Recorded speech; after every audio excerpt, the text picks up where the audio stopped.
বিসমিল্লাহির রহমানির রহিম। সম্মানিত সুধী, আসসালামু আলাইকুম। সবাইকে অনেক অনেক প্রীতি এবং শুভেচ্ছা জানাচ্ছি।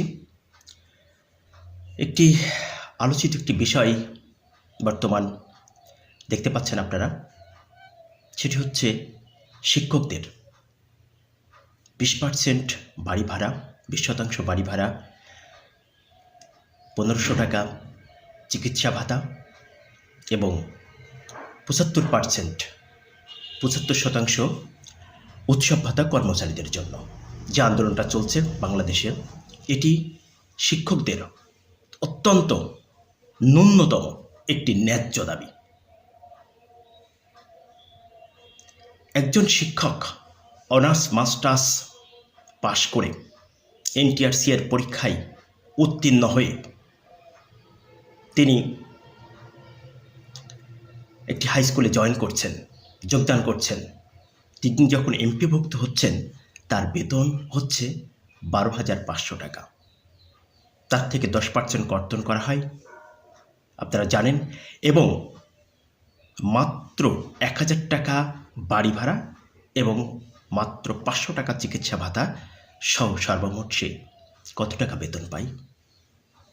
আপনি দেখবেন, একজন আমলার, একজন সরকারি কর্মকর্তার যে ড্রাইভার থাকে, তার বেতনও কিন্তু এই একজন অনার্স মাস্টার্স এবং নিবন্ধন এনটিআরসি এর নিবন্ধন পাশ করা একজন শিক্ষকের চেয়ে প্রায় দ্বিগুণ।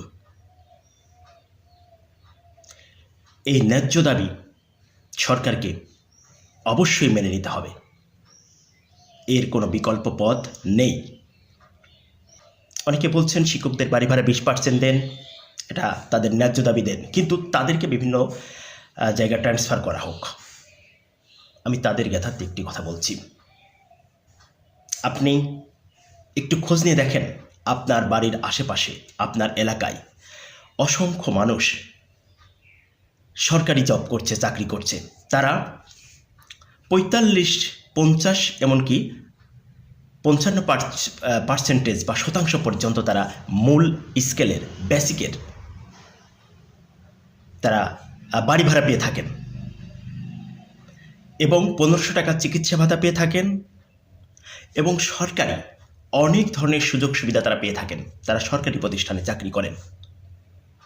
তারা কিন্তু বাসা থেকে অনেকে করছেন, হাজার হাজার মানুষ করছেন।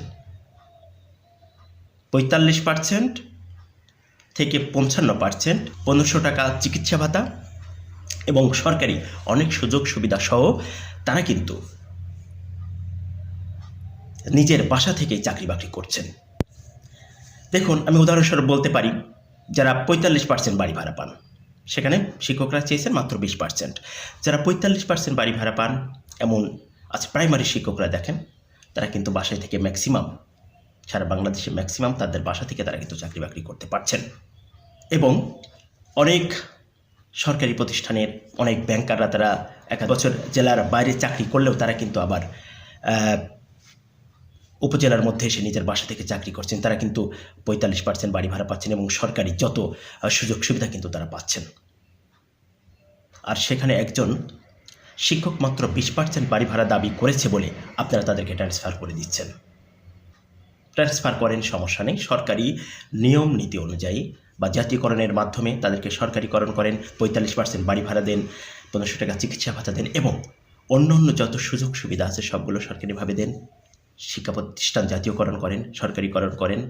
তাহলে ট্রান্সফার করলে শিক্ষকদের আমার মনে হয় আপত্তি থাকার কথা নয়। একজন শিক্ষক 12,000-13,000 টাকা বেতন পাওয়ার পরে সে কতটা আর্থিক নিরাপত্তায় থাকে, সে কতটা আর্থিক নিশ্চয়তার মধ্যে থাকে, সেটি তো আপনার আমার বোঝার ক্ষমতা আছে, সেটি তো আমরা বুঝতে পারছি। একজন শিক্ষক ক্লাসে পাঠদানের সময় তার যদি সংসার চালানোর চিন্তা বা সংসারের চিন্তা, কিভাবে চলবো, এই সমস্ত কিছু মাথার মধ্যে ঘুরপাক খায়, তাহলে সে কী করে শিক্ষায়, ক্লাসে, পাঠদানের ক্ষেত্রে মনোনিবেশ করবে? এটি অবশ্যই বাংলাদেশ সরকার সহ আপনাদের সবারই দেখা উচিত। অতএব সরকারের উচিত আমাদের শিক্ষকরা যে ন্যায্য দাবিতে দীর্ঘদিন ধরে মাঠে পড়ে আছেন, শহীদ মিনারে ঘুমাচ্ছেন, অনেক শিক্ষক অসুস্থ হয়ে গিয়েছেন, মারাও গিয়েছেন, আপনারা এই দাবি মেনে নিয়ে শিক্ষকদের ক্লাসে ফেরত দেন, নতুবা ভয়াবহ রূপ নিতে পারে। সবাইকে ধন্যবাদ। আল্লাহ হাফেজ।